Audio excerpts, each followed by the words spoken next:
आशा की किरण। જીવનમાં ધર્મ હોય, બધા ખૂબ સારી વ્યક્તિ તરીકે એને ઓળખતા હોય અને બધા સારા એને કહેતા હોય, ખરેખર જીવન સારું હોય, પણ ત્યાં એમ માન લે છે કે અહીંયા આપણી પૂર્ણાહુતિ, મારી વાત સમજો, આપણે એમ માન લે અહીંયા આપણી પૂર્ણાહુતિ, અને પરિણામ એ સર્જાય છે જેમ કોલંબસ નીકળ્યો તો ભારત શોધવા, પણ બીજો ખંડ હાથમાં આવી ગયો, માની લીધું કે અહીં ભારત પહોંચી ગયા. એવી પોઝિશન ક્યારેક ક્યારેક સારા માણસની પણ થાય છે.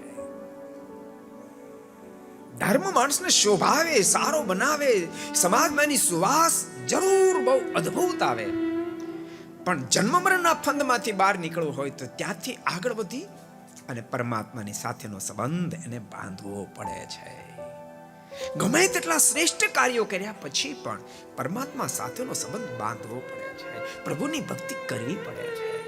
ને તો ક્યારેક માણસ તમે સમાજમાં જોઈ શકતા છો, હું ભલે ભજન ન કરું પણ હું ગૌશાળામાં ખૂબ મદદ કરું છું, હું એજ્યુકેશનમાં ખૂબ મદદ કરું છું, હું મેડિકલમાં ખૂબ મદદ કરું છું, મારે આંગણે આવેલો કોઈ દી ખાલી હાથે જાય નહીં, આ બધું સારું છે, પરંતુ આ કર્યા પછી પણ ભક્તિ તો કરવી જ પડે, પ્રભુમાં પ્રેમ તો કરવો જ પડે.